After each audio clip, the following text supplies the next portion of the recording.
Hello everybody, welcome to episode 19 of Shonen Shorts, where today we'll be going over the June 14th issue of Weekly Shonen Jump. Now this week I ended up reading the 19th chapter of Underdoctor, I believe it was the 19th chapter, and the first chapter of a new manga by the name of Hall Formula. So, just for the Underdoctor chapter for this week, we see as Shuli is kind of dealing with Kusumi now being around the house and taking pictures of everything. And we see as things kind of progress, we ultimately get to the interaction between Haji, Shuli, and Kusumi. When Haji recognizes that Kusumi ate all of his donbe soba. So ultimately, we see as Haji confronts him about it, he's like, yo, you need to quit eating so unhealthy, so I'm actually going to make you a meal. So we then see as Haji ends up going out to the market, picking some of the best fish by seeing which ones have a lesser amount of weak points in them, and therefore they are the better fish. And he goes around picking his food, like all of his food in such a manner. So we see as he goes about, does all this stuff, and ultimately he ends up preparing a meal in which he ends up giving to Kusumi. And we see as Chiwa's talking with Shuli and Kusumi, and she's like, yo, this food will like make you not want other food because of how delicious it is, because of how much dedication Kusumi puts into it, not Kusumi, but Haji puts into his meals, even though he's not technically a great cook.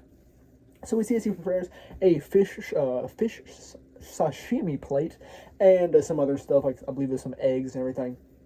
And so ultimately he ends up giving it to Kusumi, and Kusumi loves it. It brings tears to his eyes and all of that. And we see is ultimately he agrees to start eating a well-balanced diet because of how good Haji is at preparing meals.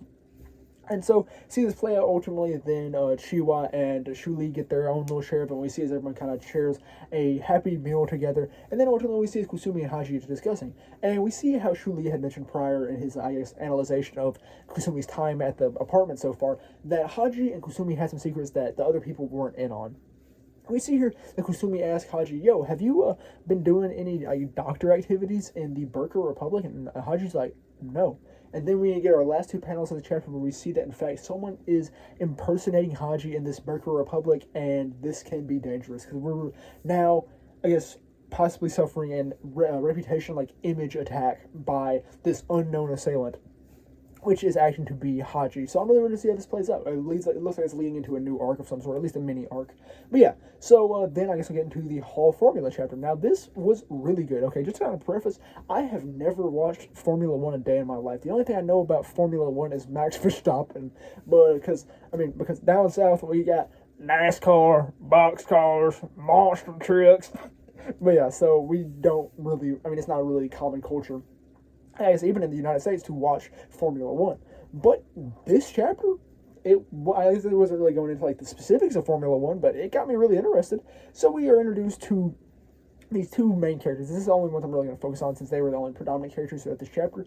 We're introduced to Miharu Suzukaze and Haruka Suzukaze, and they are brothers. Haruka is I believe, 4-year-old. He's really young. He's Miharu's little brother. Miharu is 19, and Miharu is a Formula One driver. So I guess I'll kind of preface this. So this world is divided into 4 rankings. We have WF1, WF2, WF3, and WF4. These are the rankings. Now, WF4 is the lowest. Now, WF1 is the highest, and there are actually only 20 WF1 drivers at a time. And we see that Miharu, in fact, has the dream of becoming a WF1 driver. And we see as he's going about his career, and he's honestly not doing really good. He keeps braking at corners, therefore he's losing acceleration, and he's just not performing well. It's people mention about how it's as if he's driving not to win specifically, because he is not, I guess, executing the actions which are required to acquire a win. And so we see this, but throughout it we see as Haruka is Miharu's greatest supporter. Haruka is genuinely my favorite character in this chapter, because he is literally such an immense motivation, even if you're not in like Formula One. But we see as he's just absolutely like idolizing his brother. And this is really because they don't have parents. Their parents are both dead, and Miharu is doing everything for Haruka and watching over him, keeping the bills paid, the lights on, the Haruka's belly full. And so we see as Mihura is going about his thing, and ultimately he's like, yeah, I do not like racing because I'm scared. I do not want to put my life on the line like it requires to win, and he's scared. And we see as he keeps losing races until ultimately the point that his manager's like, yo, we're going to have to cut you after this next race because you're just not performing. We had expected more of you, and we're not seeing it. And so ultimately we see after this, Mihura is like, I'm kind of relieved by this, because he doesn't want to put his life on the line anymore. No, Miharu. Sorry, because I know it's Haru. I got it mixed up. My bad. But Miharu is like, I kind of don't want to put my life on the line, so I'm satisfied with this. So weight has been lifted off my shoulders, and we see is ultimately he ends up going around with Haruka, and he ends up spilling the beans to him. He's like, "Yo, I plan on quitting," and Haruka, oh my gosh, Haruka doesn't speak with him for a while, and then ultimately he's like, "You know, brother, oh, are you really gonna quit racing?" He's like, "Yeah, I'm probably this is probably my last one. I'm scared, and I don't want to do this anymore." And then Haruka is like, "You know what? If I can conquer my fears, then you can do yours as well. And I hope you do yours and you win." And we see as Haruka ends up jumping over this little like pond of water that he'd been scared to jump over prior, and it actually took a longer route around. As we see, they were like walking home from daycare at one point. Now, also I forgot to mention that before Miharu ended up announcing to Haruka that he was quitting, that in the previous run race where Miharu had lost pretty badly, we see that Haruka had fought another one of his fellow kind of friends, bullies, student, whatever you may call it, one of his fellow peers, because they said that Miharu sucked, which, I mean, it's kind of an apt description and observation. But yeah, so back to the current day where we see ultimately, after this immense show of bravery by Haruka, we see as Miharu has a fire lit and he's like, "You know what, I'm not going to give up on my dream. I'm going to become the best, and I'm going to get into the WF1.